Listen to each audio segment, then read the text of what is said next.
에베소서 4장 17절로 24절까지를 보시겠습니다. 그러므로 내가 이것을 말하며 주 안에서 증언하노니 이제부터 너희는 이방인이 그 마음의 허망한 것으로 행한 같이 행하지 말라. 22절입니다. 너희는 유혹의 욕심을 따라 썩어져가는 구습을 따르는 옛사람을 벗어버리고 오직 너희의 심령이 새롭게 되어 하나님을 따라 의와 진리의 거룩함으로 지으심을 받은 새 사람을 입어라. 아멘. 예수를 믿고 산다는 것을 그냥 교회를 다니는 것이다 라고 하는 생각은 진정한 그리스도인의 종교 생활이 아닙니다. 그리스도인으로서 산다는 말은 성경 진리를 삶의 가치로 알고 목표를 정하고 그 하나님의 말씀대로 목표 안에서 또 방법도 성경대로 사는 것이 생활이 될 때에 그것을 기독교 신앙생활인이라고 할 수가 있습니다. 그래서 당신의 처세는 신앙적인가 이런 물음으로서 주제로 삼고 은혜를 나누고자 합니다. 우리가 예수 믿는 생활이 오늘날 이 시대에 정말 바른 그리스도인의 처세인가 하는 것을 돌아보고자 합니다. 첫째로 그리스도인으로서 신앙생활의 처세는 어떤 것인가? 성경이 말씀하는 성경에서 말하고 있는 것에 대한 생활의 규칙에 대해서 내가 꼭 의뢰를 하고 제재를 받으려고 해야 됩니다. 그러니까 성경이 어떤 것은 조금 이해가 되는 것도 있고 대다수가 우리 생활과 맞지 않아서 처음에 성경대로 살기가 힘듭니다. 그러나 하나님의 자녀라고 하는 자신을 그렇게 자처하고 또 심지어 세례도 받고 그렇게 공표가 된 상황이라면은 첫째 우리의 신앙인들의 고백의 그 공통적인 생각이 하나님의 말씀대로 제재를 받겠다, 하나님의 말씀대로 권유를 받으면서 살겠다라고 하는 생각이 분명히 있어야 됩니다. 그것이 안 되면은 그리스도인으로서 참다운 신앙생활을 할 수가 없어요. 우리는 지금 과거와는 달리 아주 복잡한 시대를 살고 있습니다. 문화가 다양해지고 하다 보니까 여러 정보 가운데서 바른 정보, 바른 가치 기준을 찾기가 어려워지는 이런 현상이 발생을 했습니다. 그래서 디모데후서 4장 3절에 때가 이르리니 사람이 바른 교훈을 받지 않으면 귀가 가려워서 자기 사욕을 따를 서성을 많이 두고 그런 말씀이 있습니다. 말세가 되면 이렇게 정보가 다양하니까 여러 정보체제 채널을 통해서 내가 살아가고 있는 내가 하고자 하는 일에 대한 기준치가 바른 기준치가 무엇인가를 정하기가 어려운 이런 시대가 되어버렸다 그 말이에요. 정보가 많음으로써 고를 수도 있고 많은 습득을 할 수도 있으면서 동시에 이렇게 자기가 정한 정로를 가기가 어려워지는 이런 현상이 발생을 하고 있죠.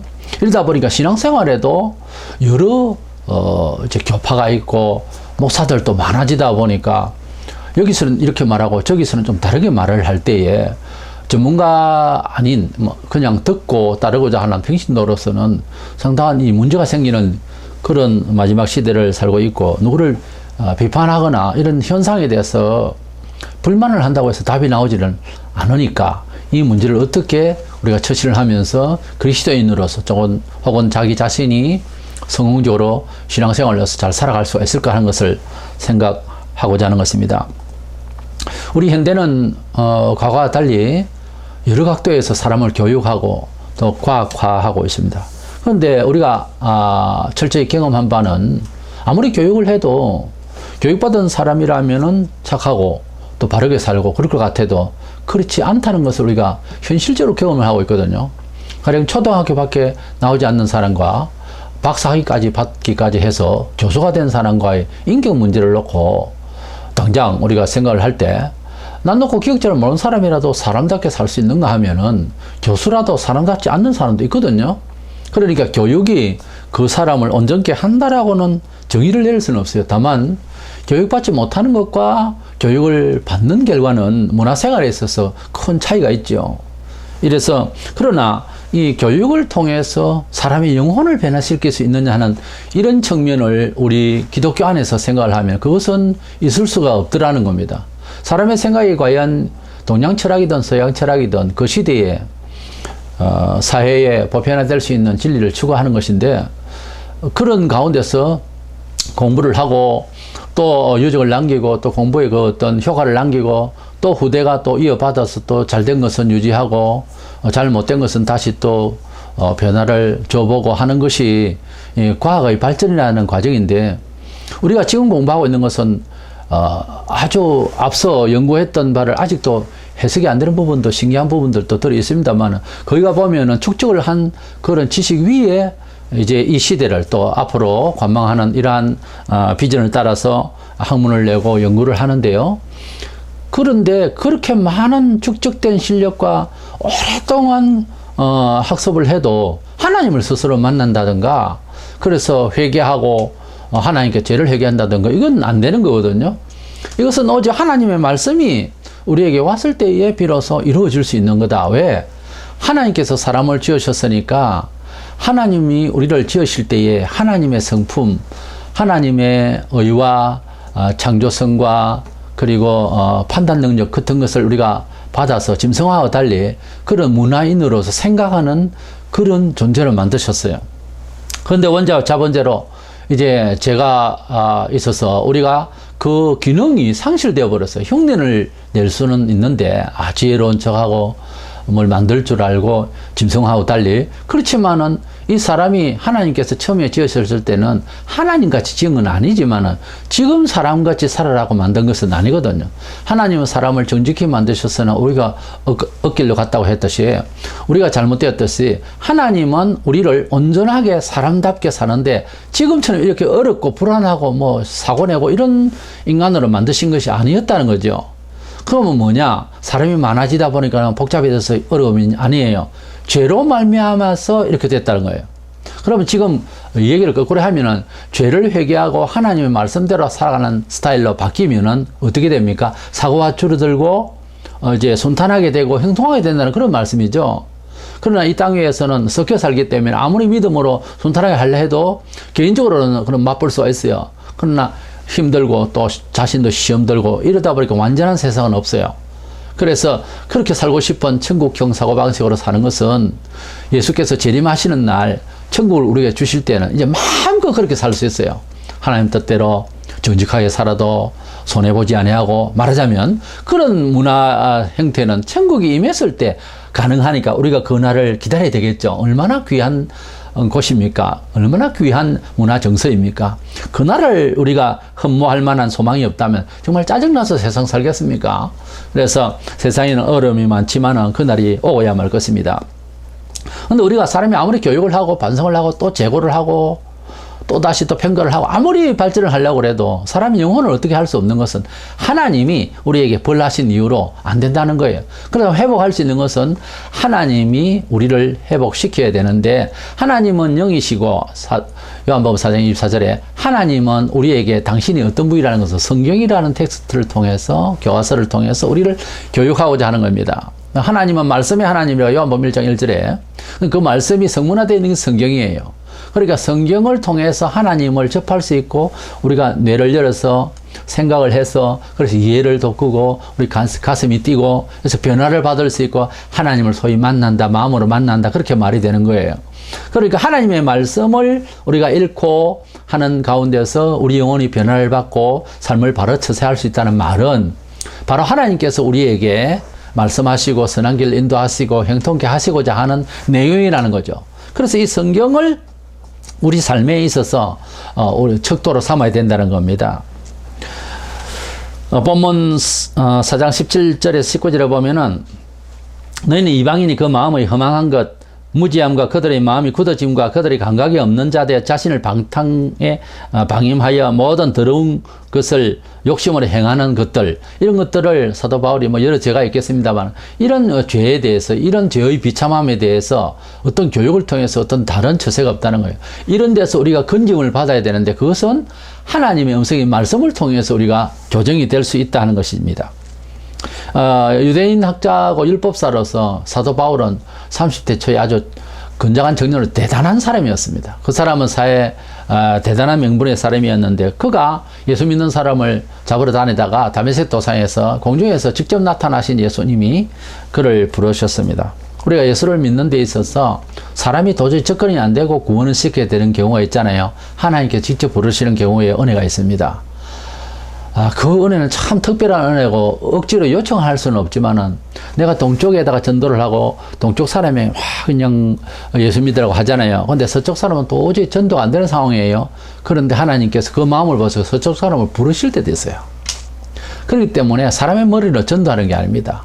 우리가 할 수 있는 것 최선을 다해서 기도하면 그 기도가 거기에 응할 수가 없으면 내게로 돌아오든지 다른 데로 또 가요. 축복이. 그래서 하나님께서 부르시는 경우가 이 사도 바울 같은 경우에는 직접 부르셨어요. 예수님이 바로 나타나셔서. 그 예수를 만나고 난 뒤에 삶을 이해할 때에 이렇게 주로 이제 여러 말씀이 있습니다만 골로새서 2장 8절에 누가 철학과 헛된 속임수로 너희를 사로잡을까 주의하라. 이것은 사람의 전통과 세상의 초등학문을 따름이여 그랬어요. 사람의 전통, 그 시대, 그 지역에는 좋다라고 할 수 있기 때문에 모두 다 보편화되어 있는 그런 가치 이념으로 자리를 하죠. 근데 서양에서 볼 때, 동양에서 볼 때 서로 마주 보면 좀 다른 색깔의 우리가 틀리다가 아니라 다른 문화권에 있는 자기 나름대로의 가치관을 우리가 볼 때는 영구 죄악스럽고 그랬는데요. 그들은 그것이 선이라고 할 수 있는 경우도 많아요. 지역마다 동시대에 살면서도요. 또 같은 지역이지만 옛날과 지금이 다른 가치관의 변화가 있듯이요. 이래서 우리 사람이 가지고 있는 이런 전통이라는 게 정함이 없어요. 딱 이것이 옳다라고 하는 교과서가 될 수 있는 그런 가치 이념이 없다 하는 것이죠. 우리가 그걸 지금 시대에 살면서 경험을 하잖아요. 당대에 살면서 한 사람이 사는데 7, 80을 살면서 이제 젊었을 때와 중년기와 노년기가 다르거든요. 가치가 달라요. 첫째 정서도 조금씩 변합니다. 그 정도니까 이 세계의 흐름에 수백 년, 수천 년이 흐를 때는 얼마나 다르겠습니까? 그래서 사람이 가지고 있는 이 철학과 사람이 가지고 있는 이 전통들 이런 것들은 사실 초등학문이다 그랬어요. 초등학문이라는 것이 약간 비하하려고 하는 말이죠. 세상에는 초등학교부터 유치원부터 이제 공부를 하게 되고 초등학교부터 이제 학문이라는 것을 이제 들어가게 되는데 학문의 기초죠. 인생을 어떻게 살 것인지를 준비하는 과정인데 기초적인 것을. 그러나 그걸로 가지고서 이 세계를 움직이고 있는 그런 통치와 문화와 이런 것을 어떻게 감당을 하겠습니까? 그 지식을 가지고는. 유아들에게 어떻게 이 세계를 맡기겠습니까? 아무리 착하고 하지만 그걸로서는 이 세계를 움직일 수는 또 없거든요. 이래서 사도 바울이 예수를 만나고 난 뒤에 철저히 깨달은 것은 세상이 가지고 있는 학문과 철학과 전통이라고 하는 것은 매우 한계적이고 연약한 것이다. 왜냐하면 그것을 통해서 자기는 오히려 실수를 했고 그걸로 가지고서는 진정한 사람이 진리를 가질 수가 없다라고 하는 어느 차원에서 철학을 그는 초등학문이다 또는 헛된 속임수다 이렇게까지 비하하고 실제 자기가 그 율법 철학 유대주의 철학 속에서 있던 자기 자신을 돌이켜보면서 나는 속았다는 생각을 했기 때문에 이 말을 하는 것 같습니다. 그런데 사도 바울은 사실 율법 선생이었던 만큼 예수님을 만나도 일반 사람 같이를 아니하고 평소에 욱하는 성질이 있었습니다. 예수를 그냥 비판하는 정도가 아니고 영장을 받아서 사람을 잡으러 다닐 정도로 대단한 열정이 있었고 그가 자신을 그리스도 밖에 그러니까 율법주의로 유대교인으로서 율법사로서 살아갈 적에 어릴 때 자랄 때부터 시작해서 자기를 설명할 때 대단한 열심이 있는 과정, 뼈대 있는 과정이었습니다. 그러다 보니까 남달리 좀 마음속에 인격적으로 그렇다 할까요? 또 성질도 좀 불같은 것 같고 마르틴 루터도 종교개혁을 한 마르틴 루터도 상당히 성격이 대단한 그런 불같은 성격의 소유자라고 하거든요. 일단 사도 바울이 자기가 가지고 있던 실력의 그 체질이 예수님을 통해서 또 좀 새롭게 이렇게 표현되어야 되는데 뜻은 그렇고 말은 그렇는데 몸이 안 따라가는 거예요. 그래서 자꾸만 죄가 드러난다고 괴롭다고 로마서 7장에서 피력을 하고 있고 그래서 그는 고린도전서 15장 31절에 매일 나는 나를 죽인다고 나는 죽노라 매일 죽노라 이렇게 말하고 있습니다. 뭐 별로 실력도 없고 읽은 책도 별로 없고 사회 평판도 대단하지도 않았던 사람이 가령 예수를 믿었다. 날마다 죽노라 하는 이 사도 바울만큼 막 격정적인 그러한 실력이 나타나고 또 교만하게 또 떠들려고 그러고 욱하고 막 이런 것까지는 없잖아요. 이분은 경우가 좀 많이 다릅니다. 이래서 나는 날마다 죽노라 했는데 우리에게 주는 선한 메시지는 뭔가 하면 우리 개인에게도 아무리 연약하지만 개인적인 그런 특성과 기질과 사회를 살아가는 어떤 자기 노하우가 있었을 것 아닙니까? 자꾸 그걸 믿고 하나님 뜻대로 순종하고 살아가려고 하지 않고 자꾸 그걸 믿으려는 것이 사실 그 의지가 그런 성향이 있거든요. 개인적으로들. 가령 그걸 좋게 쓰면 은사가 되겠습니다만, 유행가를 잘 부르는 사람이었다. 운동을 잘하는 사람이었다. 여러 가지 특기가 있잖아요. 일을 아주 부지런히 하는 사람이었다. 이것을 성쾌 이렇게 사용하면, 하나님 뜻대로 사용하면 되는데, 하나님 뜻 상관없이 하나님 말씀을 받으니까 은혜로운데, 원래 그것은 자제를 하기 때문에 그렇지는 않는데, 표현한다는 것이 그냥 본래 잘하던 기질대로 이렇게 나타나 버리면 어색하거든요. 예수 믿는 사람이 왜 저래? 이렇게 되거든요. 그 예수 믿는 사람은 세속적이고 좀 타락적이고 세상 사람들이 볼 때도 그런 어두운 세계에 일하던 사람은 그 자리에서 빠져나옵니다. 예수 믿으면서 은혜 받았다면 또 거기에서 술집에서 일하고, 그건 그렇지 않거든요. 성령께서 자제를 하게 하십니다, 원래. 어쨌든 사도 바울은 본래 자기가 가지고 있던 실력이 대단했거든요. 이러다가 보니까 아주 고민이 되고 욱하는 성질이 드러나고 늘 괴로웠었습니다. 그래서 그는 빌립보서 3장 8절에 또한 모든 것을 해로 여기면 내 주 그리스도 예수를 아는 짓이 가장 고상하기 때문이라. 모든 것을 해로 여기면, 이 말은 예수 믿고 난 뒤에 자기가 이 세상에서 지고 있었던 그런 자신감 또는 이 세상을 살아가는 어떤 힘, 이런 것들이 오히려 이제는 예수를 반박하고 진리를 반박하고 생명을 반박했던, 대적했던 거리가 됐기 때문에, 그런 힘을 제공하기 때문에 그것을 해로 여긴다는 거예요, 오히려. 우리가 예수를 믿을 때에, 사람마다 가지고 있는 기질이 특출한 사람들도 있어요. 근데 그 특출한 것이 오히려 예수를 위해서 사용하기에는 아주 어색하고 잘못된 것이 몸에서 드러나고 말에서 드러나고, 그런 기질이 발생할 때에는 이것이 나에게 신앙적으로 잘 되기 위한 나에게 해가 되지 않습니까? 그런 뜻입니다. 사도 바울은 그리스도 밖에 있는 세속적인 인간을 옛사람이라 그러고, 그리스도 안에 들어온 사람을 새 사람이라 그렇게 대조합니다. 우리 문화생활 하면서 세대차가 난다 그런 말도 하고, 신세대의 감각과 우리 기성세대의 감각은 많이 다릅니다. 근데 신세대는 기성세대를 이해를 못하고, 기성세대는 신세대가 잘못된 것처럼만 생각하기가 쉬워요, 사실은. 또 잘못된 것도 상당히 많고요.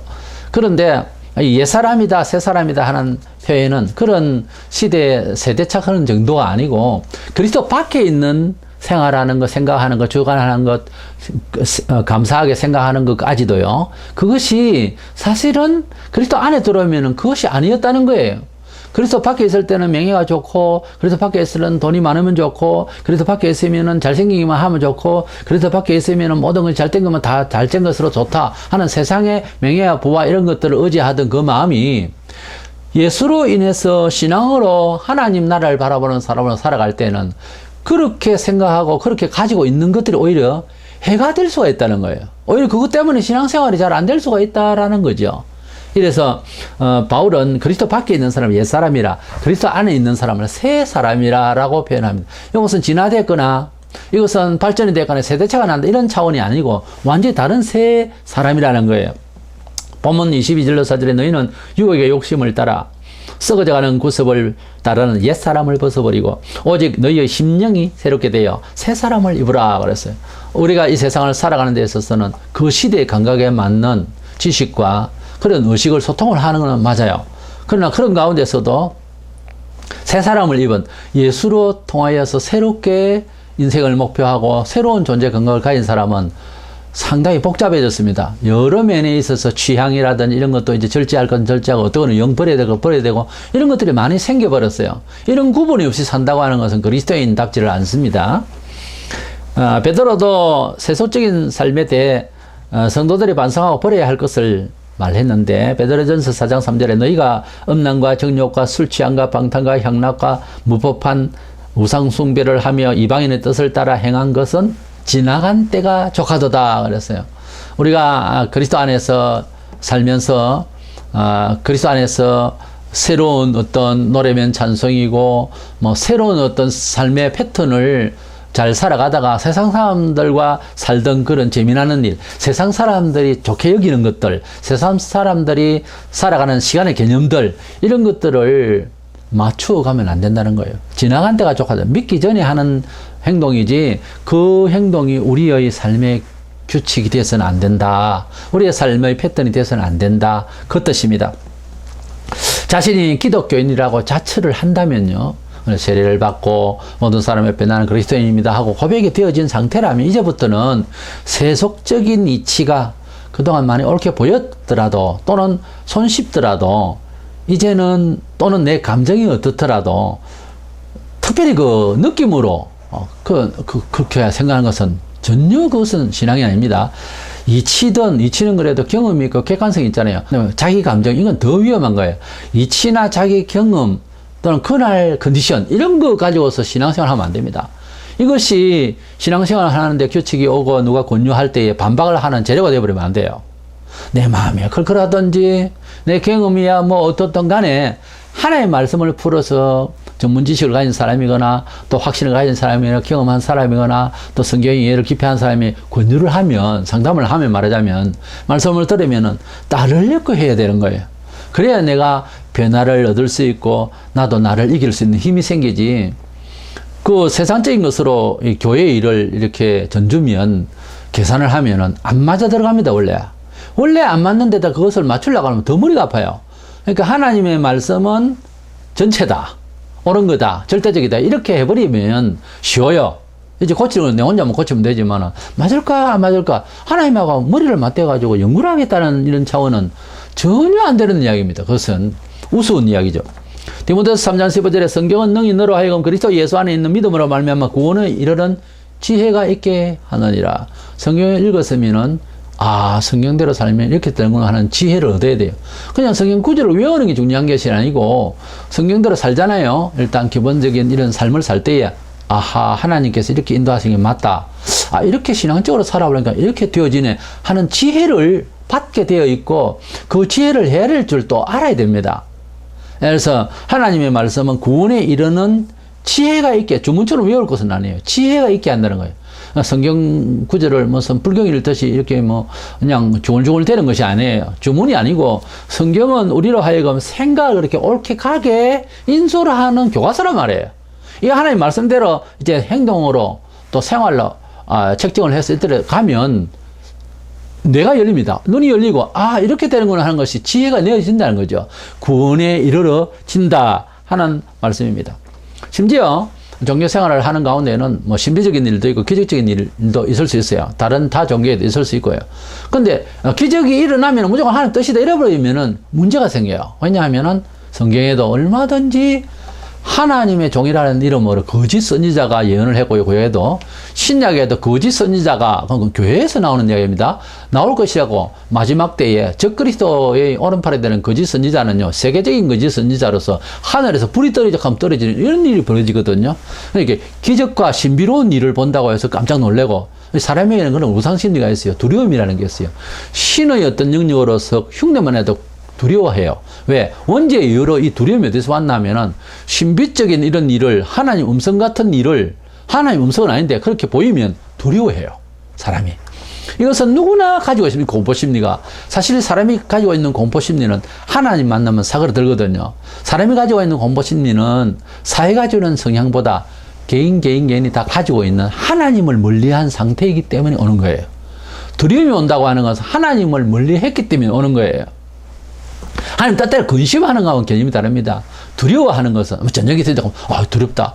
앞날이 어떻게 될까 두렵다. 이것은 정상이 아니에요. 하나님을 만난 사람은 그건 절대 정상이 아닙니다.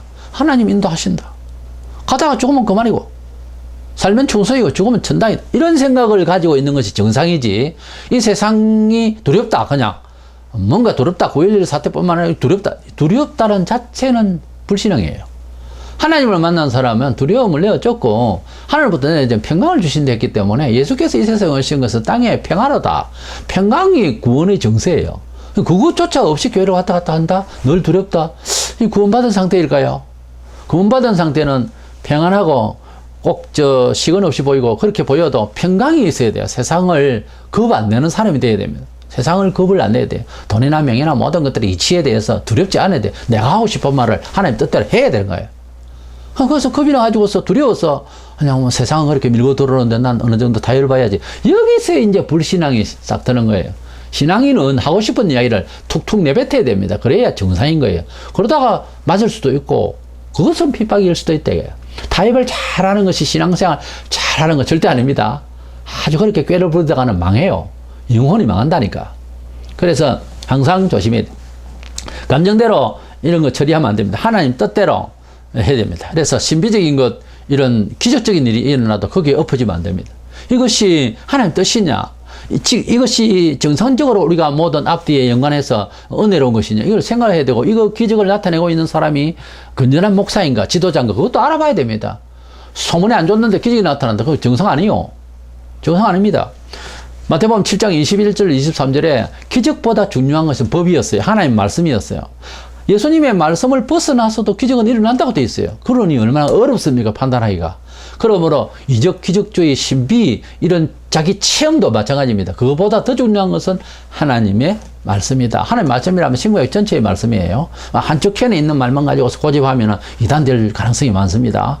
아주 중요한 한 구절을 끝까지 믿는다. 요한복음 3장 16절을 뭐 그런 꼭 믿는다. 좋죠. 그런데 어떤 경우에는 잘못 가버리면 어떤 구절이 편협되고 엉뚱한 데로 빠지는 수가 있습니다. 이래서 항상 하나님 뜻을 전체적으로 아우러지는 이러한 보편 진리를 찾아서 이해해야 되는 거예요. 자기가 다 모르기 때문에 전문성을 가진 목사에게 잘 상담을 하고 들어야 되는 거예요. 예수께서 잡히시던 밤에 베드로가 잡으러 온 군대 중에서 대제사장 아들도 있었던 것 같습니다. 종의 귀를 쳐서, 대제사장 집에 일하는 종의 귀를 쳐서 잘라버렸어요. 그때 예수님께서 이제 칼로 망한다 하시고 귀를 이제 주셔서 이렇게 붙여주셨습니다. 예수님께서 다 하실 수가 있죠. 그래 놓고 말씀하시기를 마태 26장 53절로 4절에 너는 내가 내 아버지께 구하여 지금 12군단 더 되는 천사를 보내시게 할 수 없는 줄로 아느냐. 한 군단이 6,000명이라고 하는데 12군단을 보내서 천사를 통해가지고 나를 잡으러 오게 하는 사람들 다 없애할 수 있는 일이 없는 줄 아느냐. 내가 할 수 있단 말이에요, 지금. 그렇죠. 예수님은 하실 수가 있어요. 왜 보면 천사들의 적군을 다 쳐버리는 경우가 있어요. 눈에 보이지 않는 천사의 힘에 부딪혀 다 죽었어요. 그런 거 우리 성경에 보이거든요. 그걸 사실로 우리가 믿잖아요. 예수님도 얼마나 하실 수가 있어요. 그러나 내가 만일 그렇게 하면, 그렇게 이제 천사를 동원해서 내가 이겨버리면 어떤 일이 있으리라. 이런 일이 있으리라. 한 성경이 어떻게 이루어지겠느냐 하시더니, 한 성경이 어떻게 이루어지겠느냐. 이 말씀이 무슨 말씀인가 하면, 구약 성경은 오실 메시아에 대한 예언의 말씀인데, 구약 성경에 메시아는 죄가 있어서가 아니고 우리 죄를 위하여 십자가의 대속으로, 죄를 위하여 제물로 돌아가시게 되는 것으로, 죽으시게 되는 것으로 그렇게 예언이 되고 있거든요. 근데 그것을 다른 사람이 할 수 있는 일이 아니고 하나님의 아들로서 오셔서 예수께서 하실 수 있는 일로 구약이 예언이 되어 있어요. 구약 39권은 예수에 대한 예언이거든요, 사실은. 그 예언의 말씀에 이렇게 죽어야 하는 상황, 이런 운명이 지어져 있어요. 메시아로서 사명의 그 끝이 죽는 거였어요, 십자가로. 그것도 비참하게. 죄 없이요. 그래서 내가 만약에 베드로야, 네가 칼로 들고 난린데 내가 만약에 천사의 영혼을 불러서 확 썰어버리면은 이 사람들 그냥 안 죽을 수 있다. 그렇지만 계속 내가 이렇게 하면은 구약 성경에 있는 성경을 언제 이룰 거냐고, 어떻게 할 거냐, 그죠? 이 말씀은 예수님께서 살 수는 있는데 아버지께서 예정하시고 아버지께서 원하시는 대로 제물이 되기 위해서는 내가 죽어야 되는 거다 하는 거예요. 예수님께서 사실 수가 있었어요. 겟세마네 동산에서 기도하실 때 보세요. 예수님이 살려달라고 하시잖아요, 한 번은. 그러나 세 번에 그렇게 기도하시면서도 아버지께서는 묵묵부답해요. 그 아버지의 뜻을 알고 있었거든요. 왜? 자기는 메시아로서 죽어야 하는 대속의 죽음의 제물로 오신 것을 알고 계세요. 아버지께서 그렇게 보내신 것을 명을 받고 내려왔어요.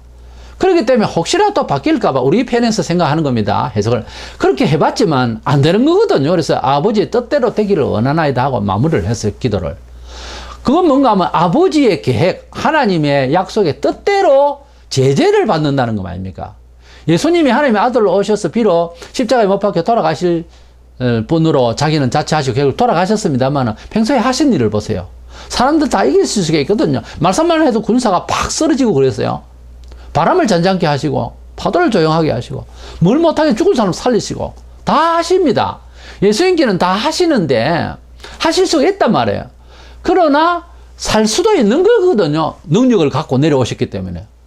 하나님 아버지 배신할 수도 있다 이 말이지. 극단적으로 말하자면 내 알아서 뭐냐 다 죽이고 뭐 다 할 수 있다 이 말입니다. 근데 아버지께서 약속하신 내용 중에 여러 가지 중에 죽어야 하는 것도 있거든요. 그래서 예수님께서 말씀에 제재를 받았다 이 말입니다. 이 말은 우리 성도들이 성경에 여러 군데가 있습니다만 모든 것이 가하나 모든 것이 다 가능해요. 그리스도인은 이럴 수도 있고 저럴 수도 있고 한데 주의 뜻 안에서 할 수 있는데 어떤 경우에는 사람마다 좀 다른데 제재를 받아야 될 절제를 받아야 할 경우에서 가령 내가 기분 좋아서 이제 박장대소를 할 수가 있는데 어떤 자리가 있고 어떤 위치가 있을 때는 또 그렇게 하면 조금 그 나라 그 지역 그 시대 사람에게 그 분위기에서는 조금 가볍게 볼 수 있는 경우가 발생할 때는 좀 자제를 해버릴 경우가 생깁니다. 해야 좋을 경우가 생깁니다. 모든 것이 가하나 모든 것이 다 덕이 되는 것은 아니고요. 그래서 그것을 절제를 할 경우가 있거든요. 우리가 예수를 믿으면서 얼마든지 우리가 하고 싶은 일을 또 즐기고 싶은 일을 또 남에게 크게 해가 안 된다 생각하고 살아갈 수 있는 문화적인 어떤 이러한 형식들이 있긴 하지만 그러나 하나님 말씀에 보니까 이웃을 생각해라 너만 생각하지 말고 남을 위해라 뭐 여러 말씀들 교훈을 받다 보면 내 마음대로 또 안 되네요. 그래서 이것이 성경의 제재를 받는 거란 말이에요. 내가 게세마네 동산에서 살려달라고 기도하셨던 예수님처럼 뭔가 내 마음대로 하고 싶은데 절제를 하라는 이 말씀에 사람마다 다 달라요. 교회 직업 따라서 다르고 직급 따라 다르고 그렇게 해야 될 경우에 사람은 절제를 하는 거란 말이에요. 그것이 성경의 제재를 받는 거예요. 성경의 제재를 받으면서 살겠다는 것이 기독교 신앙이라는 거죠. 바로 예수님이 이 말씀하시는 이 내용만 봐도 그렇다는 겁니다. 두 번째로 그리스도인의 처세에 있어서는 역시 기도로서 성령님의 이끄심에 대해서 아주 귀가 열려 있어야 됩니다. 성령의 인도를 받는 것에 대해서 너무 무지하면 사실상 교회를 다니는 것이 조금은 형식적일 수도 있습니다. 어디 뭐 교회를 다니는 것도 아니고 이상하게 돼버려요. 이것은 고쳐져야 되고 속히 경험이 되어져야 할 부분인데요. 우리 사람이 기도를 한다지만은 예수교를 오기 전부터 신에게 기도한다는 이런 개념이 있어요. 우리 사람에게는 선천적으로 종교성이라는 게 있습니다. 그러니까 교회에 와서 이것저것 배우지 아니하고 예배는 뭐 이렇게 하면 되겠지 하고 버젓이 앉아서 예배를 한다고 한다든가 또는 뭐 찬송을 할 때도 뭐 유행가락으로 리바이브레이션, 바이브레이션 넣어가면서 막 이렇게 불러도 되는 건가 하고 한다든지 이렇게 해버리면 전체 분위기가 안 맞는 것을 살펴보면은 뭔가가 다르다 하는 생각을 해야 될 것 아닙니까? 성경에 예배는 이렇게 해라, 또 감사는 이렇게 하는 거다, 찬송도 때로는 박수치고 참여할 때도 있지만 이렇게 하는 거다, 기도도 부르짖을 때도 있고 묵상할 때도 있고 이렇게 하는 거다, 여러 교훈들이 있어요. 그래서 기도도 그냥 내버려 두면은 엉뚱하게 기도할 수 있거든요. 사람이 가지고 있는 근성으로, 종교성으로요, 본성으로. 그러니까 기도도 배워야 된다. 누가복음 11장 1절에 주여 요한이 자기 제자들에게 기도를 가르친 것과 같이 우리도 가르쳐 주옵소서. 세례 요한이 제자들 기도를 가르쳐 주었습니다. 그와 같이 주님 우리에게도 기도를 가르쳐 주세요. 제자들이 그렇게 기도를 배우려고 했어요. 그때 예수님께서 주신 주님 가르치신 기도문, 그것을 주기도문이라고 그러죠. 하늘에 계신 우리 아버지 너희는 이렇게 기도하라 하면서 그렇게 가르쳐 주신 주기도문이에요. 이렇게 주기도문은 기도의 표본이죠. 그런 내용 삼아 기도하라, 그런 내용식으로 기도하라는 뜻에서 모본을 이제 주신 것입니다. 로마서 8장 26절에 보면 성령도 우리의 연약함을 도우시나니 우리는 마땅히 기도할 바를 알지 못하나 오직 성령이 말할 수 없는 탄식으로 우리를 위하여 친히 간구하시느니라 그랬어요.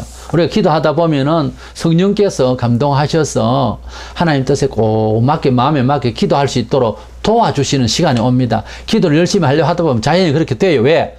성령으로 중생한 사람은 반드시 그 경험을 하게 되어 있습니다. 걱정하지 말고 기도를 계속 하다 보면 성령께서 아버지 뜻대로 간구할 수 있도록 해주시는 거예요. 성령께서는 성경 진리대로 살게 하시고 또한 세상을 어떻게 주의 뜻에 걸맞는 처신을 하도록 합니다. 첫째로 성령이 임하면은 요한복음 16장 13절에 진리의 성령이 오시면 그가 너희를 모든 진리 가운데로 인도하시리니, 진리가 뭐지요? 성경 진리지요.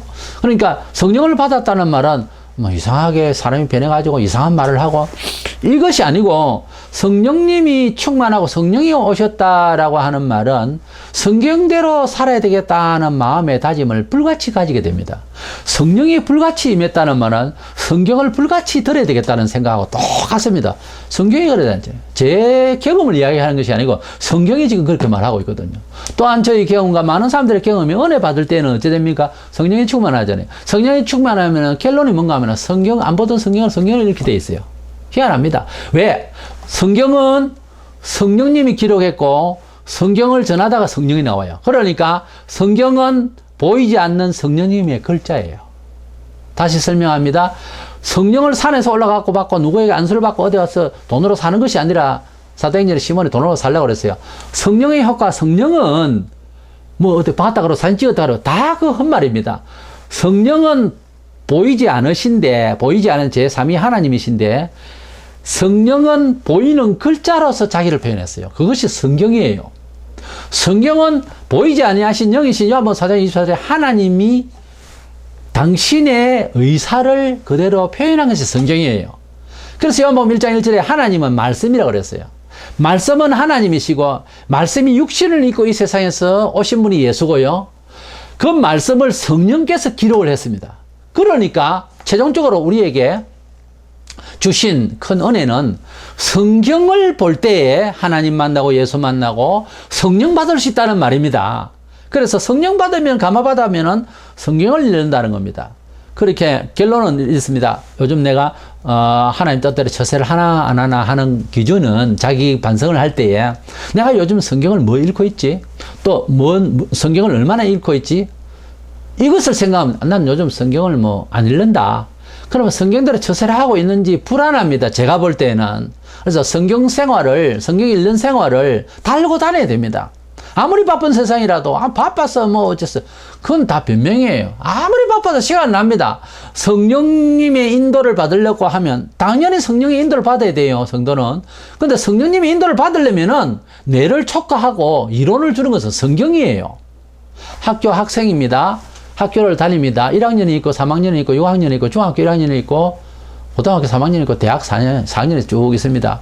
초등학교 1학년에 대학 4년생이 읽는 전문 서적을 어떻게 읽습니까? 소화가 안 됩니다. 그죠? 그래서 그 읽는 과정에 그것이 교과서가 쭉 주어집니다. 교과서를 왜 읽습니까? 그 다음 단계를 더 생각하고 공부하고 그리고 발전하기 위해서 자꾸만 체계적으로 읽어 나가는 거예요. 우리가 성경을 왜 읽습니까? 생각을 그렇게 하고 자기 삶의 체계를 세우려고 하는 거예요. 그러니까 성경이 뭔가 하면 인생의 교과서라는 거죠. 우리가 문화의 교과서는 학교에서 주는 책이 있어요. 또 전문 서적이 있고요. 그것이 교과서가 이론이 되어야 되는 거예요. 그러니까 우리가 삶을 살아가는 데 있어서 삶을 아무런 이론 없이 느낌으로만 하는 것은 한계가 있어요. 근데 아무리 세상이 예사롭게 돌아가는 것 같아도 사실은 그 내막에 철저한 이론이 들어 있습니다. 그래서 우리가 목회자는 목회의 이론이 있고요. 또 교회 교육도 그렇지만 사회 교육이나 또는 특별히 과학에는 전부 다 전문성이 있는 사람들은 논문을 써요. 왜냐하면 그런 이론이 받침된 상황에서 일을 한다는 거죠. 집을 짓는데 청사진이 없이 뭐 설계가 없이 집을 지을 수가 없어요. 기둥 세우고 그저 지붕 올리고 그저 살아보자. 나중에 또 뜯어 다시 또 뭘 넣어야 돼요. 그게 또 호수가 없는데 호수 또 다시 넣고 이게 안 되거든요. 항상 기초를 쌓고 기둥을 쌓고 할 때 그 전부터 밑에부터 어떻게 저 위에서부터 내려온 물을 어디로 빠지게 하고 그까지 다 해놓고 집을 기초도 쌓는 거예요. 그렇죠? 그와 같이 우리 인생을 살아가는데 이론이 없이 그냥 기본으로 살아가는 사람은 어떤 면에 있어서 굉장히 위험하죠. 그래서 강도보다 무서운 사람이 누구라고요? 무식한 사람이에요. 이 강도는 전기도 알고 뭐 냉장고도 어떻게 쓰는 걸 알고 해서 이 도둑질도 하고 이렇게 할는지 모르겠습니다만은 완전 무지한 사람, 정신이 이상하고 전혀 이론이 안 돼 있는 사람은 전기를 잘못되면 터지잖아요. 그런 뜻에서 한 소리입니다. 무식한 사람 사람이 아니다 그 말이 아니고 강도가 좋다는 뜻이 아니라 우리가 이론이 없이는 아무것도 안 되는 겁니다. 그 안에 이론이 하나도 받침이 없이 어떻게 무슨 일을 설명한단 말입니까? 바로 인생의 그 삶에 대한 평가는 성경대로 살았느냐 안 살았느냐를 가지고 하는 것이, 일상에서 하는 것이 마지막 날 심판 때에도 꼭 그렇게 해요. 마지막 날 심판 때 성경 필요 없고 다 필요 없고 여기 다 모여 운동장에 모아서 예수님께서 물어보고 느낌대로 막 그게 아니에요. 마지막 날에 뭐가 심판한다? 내가 일러준 그 말이 너를 심판할 것이다 그랬잖아요. 하나님의 말씀은 이미 우리에게 성문화, 이 성경 진리를 주셨는데 이 성경대로 마지막 날 심판하니까 그리 멀게 둘 필요가 없어요. 무엇을 판단하고 정리하고 하는 것은요, 성경대로 하면 마지막 날에 가서도 꼭 그대로 한다니까요. 사람들이 성경을 우습게 생각해요. 성경은 마지막 날 대심판날에 작용하는 밑받침이에요. 헌법이라니까 이게 하늘에. 이게 하나님의 말씀대로 제재를 받겠다. 이거 최고 좋은 지혜로운 생각이에요. 그리고 성령님이 인도를 받아야 되는데 갈라디아 5장 16절에 너희는 성령을 따라 행하라 그랬어요. 성령을 따라 행한다는 말은 진리를 산다는 말이면서 동시에 하나하나 구체적으로 내가 어디로 이사를 가야 되느냐, 내가 어떤 물건을 오늘 사야 되느냐, 오늘 차를 버스를 타야 되느냐, 열차를 타야 되느냐, 이런 생각들은 성령님이 그때 그 시기에 그 사람의 적절한 지혜롭게 대처할 수 있는 것도 또 주셔야 되잖아요. 하나님의 뜻은 이제 예수를 믿는 것이다. 그걸로가 아니라 어떻게 하나님의 뜻을 또 내 생활을 통해서 역사를 해야 될 것이냐. 에베소서 1장 17절 이하에 보면은 성령님께서 우리 마음의 눈을 열어주셔서 하나님 뜻대로 어떻게 하나님 능력 안에서 사는 법을 알았으면 좋겠다고 사도 바울이 그렇게 에베소 교회에게 말하고 있습니다. 그래서 성령님이 오셔서 성령님이 인도를 받도록 하시는데 그 성령님이 인도를 받기 위해서는 성경을 보는 것이 맞고요. 또 성령님이 인도를 받는 지혜를 성령님이 주신다는 것, 이것 하나를 꼭 기억을 하고 기도하고 있어야 되겠습니다. 성경을 보면 사복음서 시절에 사도들이 능력을 행할 때도 있고 능력을 행치 못할 때가 있잖아요. 그런데 예수님께 성천하신 후에 그들이 열흘 동안 마가의 다락방에 모여서 기도하고 성령의 충만함을 오순절날 성령의 충만함을 받고 난 뒤에는 사도직을 실수 없이 잘 할 수 있었어요. 내가 실수라는 것은 뭐 될 때도 있고 안 될 때도 있고 그런 게 없어요. 바로바로 되었어요. 다 그냥 목숨 걸고 할 수 있는 용기도 있었고요. 왜 그래 됐느냐 하면은 그들이 예수님 성천한 이후에 기도하고 난 뒤 열흘 동안, 그것도 보통 날짜가 아닙니다. 열흘 동안 다른 일을 안 하고 전념해서 기도해요. 그랬더니 성령의 충만함을 받고 난 뒤 용기와 힘과 권세를 나타낼 수가 있었어요. 그렇기 때문에 그들은 이제 바로 그때부터 시작해서 생활이 기도를 하루에 정형화하는 그런 규칙적 기도 생활을 아주 정한 기도 시간을 뒀어요. 그래서 사도행전 3장 1절에 보면 제9시 기도 시간에 베드로와 요한이 성전에 올라갈 때 제9시 기도 시간에, 이 말은 제9시라는 것은 지금 오후 3시를 말해요. 시간을 정해놓고 오후 3시였는데 그때는 기도를 하러 성전에 올라갔다고 그랬어요. 그래서 성전에 올라가다가 안전벨을 나서는 그런 일이 있었는데, 기도하기 전입니다. 그것도 규칙적으로 기도를 꼬박꼬박 하러 이렇게 다녔던 것을 볼 수 있습니다. 오후 3시는 유대인의 구약 제사를 보면은 오후에 제물을 드리는 시간이에요. 시간대가. 초대교회 성도들이 어떤 성격이었냐면은 사도행전 2장 42절에 그들이 사도의 가르침을 받아야 됩니다. 가르침 필요 없고, 아니에요. 가르침을 받아 서로 교제하고 떡을 떼며 오로지 기도하기를 힘쓰니라. 우리 초대교회, 제가 예수 믿던 70년 초에만 해도 교회에 자주 머물렀습니다. 사람들이 기도 생활을 다 100%였습니다. 새벽 기도 하루라도 어떤 사람이 빠지면요 찾아갑니다. 당장에 아침에 뭔 일이 있는가 싶어서. 우리 이 기도 생활이 얼마나 우리 신앙생활과 맞물려 있는지, 기도를 열심히 하고 있다라고 하는 것은 요즘 신앙생활을 잘 하고 있다는 말이고, 성경을 자주 읽는다는 말은 신앙생활로 살고 있다는 말입니다. 그게. 그런데 성경도 안 읽어, 기도생활도 안 해. 굉장히 위험해요. 남이 뭘 말하기 전에 본인이 상당히 위험한 중에 있다니까요. 그래서 우리가 기도생활이 사도행전에 보면은 사도들이 사복음서 시절과 완전히 다른 생활 패턴으로 자리를 하고 있습니다. 유대인들은 하루에 3번씩 기도한 것 같아요. 오전 9시, 또 정오 12시, 그 다음 오후 3시 이렇게 한 것 같은데, 예수님께서 금요일날 오전 9시 못 박히시고 정오에 햇빛이 컴컴했고 오후 3시에 운명하셨어요. 총 6시간이죠. 일단 세상을 구원하시기 위해서 6이라는 숫자는 세상을 만든 숫자고, 세속의 숫자인데 이 6시간 동안 예수님께서 속죄를 위하여 돌아가시는 아픔을 받았습니다. 돌아가시기까지. 어쨌든 9시, 12시, 오후 3시는 유대인들에게 아마 기도하는 시간이 아니었나 추산할 수 있고요. 시편 55편 17절에 저녁과 아침과 정오에 내가 근심하여 단식하리니 여호와께서 내 소리를 들으시리로다. 저녁과 아침과 정오 이렇게 나가는 것은 의대인들 하루 헤아리는 방식은 오늘 저녁부터 내일 오후까지를 말해요. 그래서 창세기 1장에도 세상을 만드시고 표현을 할 때에 저녁이 되며 아침이 되니 그 다음 날이죠. 이는 첫째 날에 하루를 계산을 할 때 오늘 저녁부터 그 다음 날 아침과 합하면 이제 하루라는 거예요. 그러니까 내일의 시작은 오늘 오후 6시 이후 저녁 때부터 그 다음 날 저녁까지 그렇게 하루를 쳐요. 유대인들은. 어쨌든 간에 그렇게 생각을 해요. 그래서 저녁과 아침과 정오 어떻게 보면 1박 2일이죠. 저녁과 그 다음날 아침과 정오 이렇게 되는데 우리식으로 말하지만 아침과 점심과 오후 이렇게 3번을 기도한 걸로 보입니다. 다니엘서 6장 10절에 보면 바벨론을 끌려간 다니엘이 예루살렘을 향해서 기도를 하는데 열린 창을 향해서 예루살렘을 향해서 기도를 할 때 전에 행하던 대로 하루에 3번씩 무릎을 꿇고 기도했다. 그래서 전에 행하던 대로 늘 그렇게 해왔다는 거죠. 그래서 하루에 3번씩 기도했다라고 하는 말이 있습니다. 이렇게 유대인들은 아마 하루에 3번씩 기도한 것 같은데 유대인들의 그 신앙의 전통이 사회적으로 이렇게 보편화되어 있었던 시절에 베드로와 요한 그 생활 문화에 젖어 있지 않습니까? 예수 믿어서 좋은 거는 도용하는 거예요. 하루 3번 열심히 기도하자 해가지고서 아마 한 것 아닌가. 차라리 그것이 좋겠다 해서 도용을 했는지도 모르겠습니다만 하루에 하여튼 그렇게 정해놓고 기도를 꼬박꼬박 하고 있었다는 거 이것을 사복음서 시절에 예수님 지상에 계실 때 함께 있을 때와는 다른 생활의 패턴으로 자리하고 있다. 이것을 볼 수 있습니다. 그래서 우리가 이제 기도 생활을 하는 건 좋은데 기도를 하다 보면 낙심이 되고 기도를 계속하지 못하는 게 우리의 보통 일상입니다.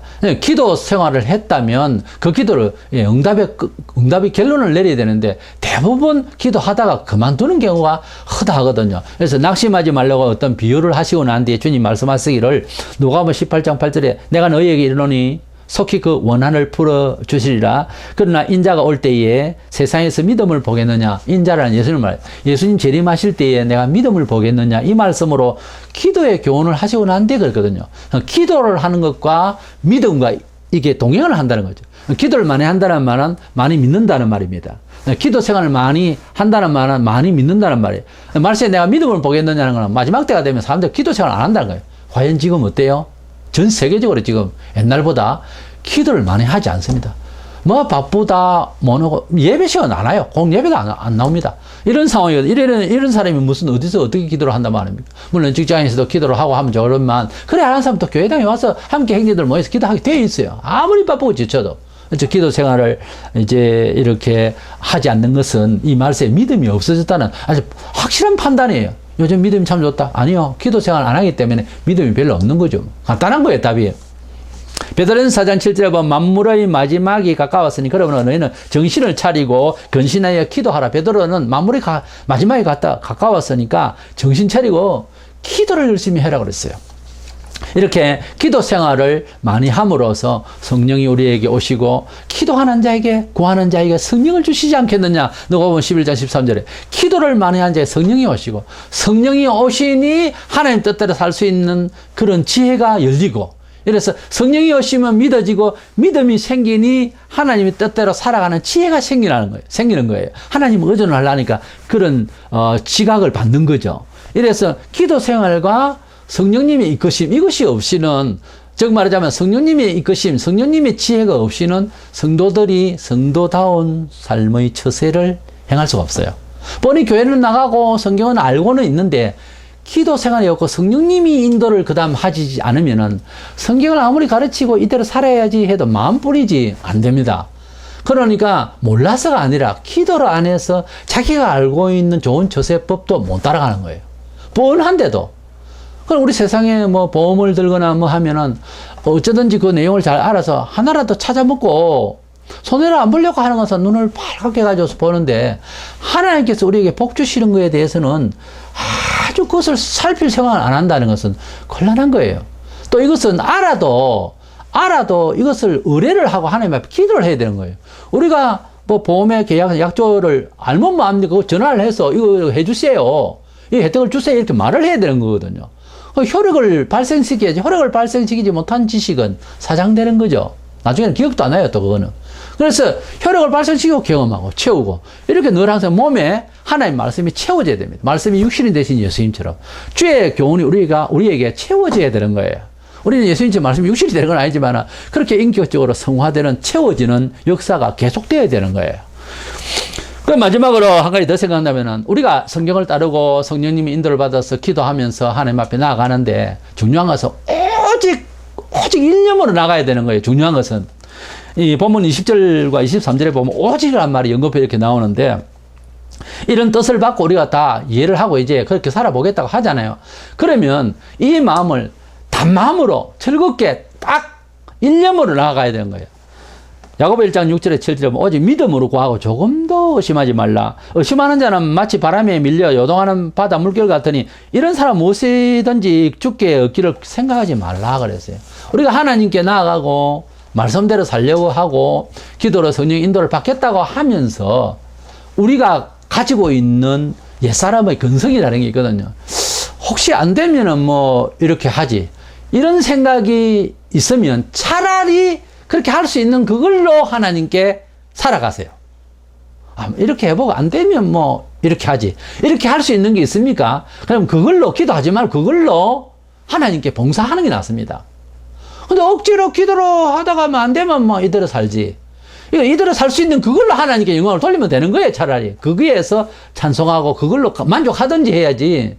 그것이 아니고 기도를 또 덤으로 한번 해보겠다. 주면 좋고 안 주면 그 말이고. 이렇게 되니까 기도가 안 되는 거예요. 기도는 내 이거 아니면은 못 산다. 이것이 가장 귀중한 내 생명이다. 이렇게 됐을 때 애절히 기도하고 힘들어하고 그러는 겁니다. 그런데 예수를 같이 믿어도 우리 평신도들이 어떤 사람은 한 일을 놓고 또는 자기 문화를 놓고 너무 근심합니다. 하나님 뜻대로 이렇게 되어서 저렇게 되어서 했으면 좋겠다고 매일 기도하고 울고불고 있더라도 어떤 사람은 왜 저래 기도를 해야 되고 하느냐. 잘 먹고 잘 살면 됐지. 이렇게 해버리면은 그 나름대로 감사하고 살면 그만이에요. 그런데 더 이상은 안 되는 거죠. 더 이상은 상급받을 일을 못할 사람이에요. 그런데 그 위에 차원을 더 높여서 하나님 뜻대로 살려고 하는 아주 예민하게 서서 목적을 높여놓고 하는 사람은 보통 걱정이 아니에요. 자기 삶에 있어서 이러면 됐다. 그것은 성경적으로 없어요. 계속 달려가야 됩니다, 원래. 그러니까 안정된 마음이라고 하는 것은 감사하는 마음하고 다릅니다. 다릅니다. 이러면 이 정도 됐다는 쉬는 마음은요, 이것은 하나님 앞에서 가지는 마음이 아니에요. 감사하는 마음은 맞아요. 그런데 그걸로 촉해버리고 꼼짝 안 하면 기도할 게 없죠? 이것은 맞을까요, 성경적으로? 계속 표대를 향해 달려가야 되는데, 우리가 믿고 하나님 나라에 갈 때까지는 운동장에서 지금 달리고 있는 선수로 비유하고 있어요. 그러니까 우리가 자기를 판단을 할 때 하나님 앞에서 얼마나 간절한 게 있는가 없으면 수독된 거예요, 마음이. 간절한 게 있어야 정상인 거예요. 하나님, 이 뜻을 바랍니다. 이렇게 되기를 바랍니다. 이 사람이 이렇게 되기를, 내가 기도할 게 없고 그만큼 만족하면 타인을 위해서도 기도해야 할 제목이 분명히 있습니다. 사람은 관계 속에 살기 때문에. 타인을 위해서도 기도를 일절 안 한다. 한마디도 없다. 그리고 나도 전혀 걱정하지 마세요. 알아서 하니까. 이거는 아니거든요. 이거는 신앙생활을 전혀 한 걸음도 나섰다고 볼 수가 없는 거예요. 이것은 불신자들도 그렇게 생각해요. 환난이 오고 어려움이 오면은 아이고 어떻게 하지? 아이고 하나님 살려주세요. 그렇게 하는 사람하고 똑같은 이야기예요.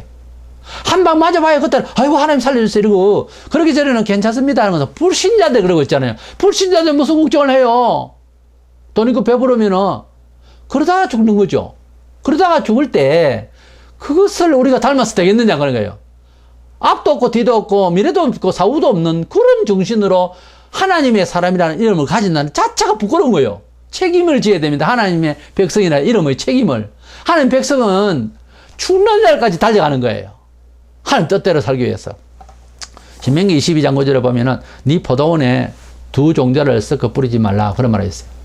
그렇게 포도원 뿌려야지 두 종자 뿌리지 마라. 이 말은 생각을 하고 우리 삶의 앞날에 씨를 뿌릴 때 이중 마음을 갖지 말라는 거예요. 이중 마음을. 마태복음 6장 24절에 보면 한 사람이 두 주인을 섬기지 못할 것이니 그렇죠. 종이 이주인 저주인 어떻게 섬기나. 너희가 하나님과 재물을 겸하여 섬기지 못하느니라. 우리가 하나님을 믿지만은 재물을 안 믿습니까? 많이 믿습니다, 사람들이. 근데 재물의 효율성은 알지만 재물이 나를 도와줄 거라고 믿는 것이 얼마나 어리석은지 모릅니다. 환란이 오고 큰 위험이 오고 세상이 법은 있지만 법이 제대로 실행이 안 되고 엉망이 될 때 소용없습니다. 세상에 믿고 있던 권세와 세상에 믿고 있던 물질이요 사람을 못 건집니다. 하다못해 쓰나미가 사고 올 때 뭘 믿습니까? 돈을 믿습니까? 다 사장되어 버립니다. 사람 자신이 사장돼요. 아무것도 세상에 믿을 사람도 없고 믿을 거리가 원래 없습니다. 하나님께서 보유하여 주시옵소서. 하나님께서 인도하여 주시옵소서. 그렇게 하고 살아야지. 사람이 세상 것을 믿는다. 그건 어리석은 일이요. 우리가 많이 경험하잖아요. 남이 경험했고 나 경험 안 했으니까 괜찮다. 그건 어리석은 일이에요. 우리는 하나님을 참 신으로 알고 만물의 주인으로 압니다. 우리가 그렇게 고백을 해 매일마다 만물을 지신 하나님을 신앙 고백을 합니다. 그래 놓고 만물을 중에서 요만큼 내가 알아서 한다. 이게 맞는 말입니까? 이게 어리석은 얘기예요. 이것이 내 것이다 할 때부터 벌써 불신앙입니다. 이것이 내 것이다 할 때부터 하나님을 치고 들어가는 거예요. 순간에 오면 칩니다. 무서운 거요. 사람이 무서운 거요. 하나님의 것입니다. 하나님이 인도하십니다. 이렇게 돼야 바닥까지 그렇게 되어 있어야 욥처럼 날아가도 끄떡 안 합니다. 집안에 엉망이 돼도 끄떡 안 해요. 왜? 이것이 내 것이다 하고 소유욕을 딱 가지고 있었던 사람이 아니었거든요. 그래야 되는 거예요. 원래 물질에 대해서. 성경에 욥을 갖다 유명하다고 선전하기 위한 겁니까? 우리가 그렇게 만물 만사를 생각을 하라 그 말이에요. 그렇게 놓고 볼 때 우리가 믿음으로 살아갈 때에 하나님 앞에서 어떻게 해야 되겠습니까? 오직 하나님의 뜻대로 이해하고 근원을 생각하고 창조를 생각하고 능력을 생각하고 오직 하나님께 믿음으로 구할 때는 의심하지 아니하고 두만 품지 아니하고 이렇게 해서 하나님 앞에 하나님의 백성다운 처세를 잘해서 어떤 세상이 오더라도 우리는 승리할 줄로 믿는다는 이 고백이 우리 삶의 처세에서 그렇게 컨트롤할 수 있는 저와 여러분 되시기를 축원합니다.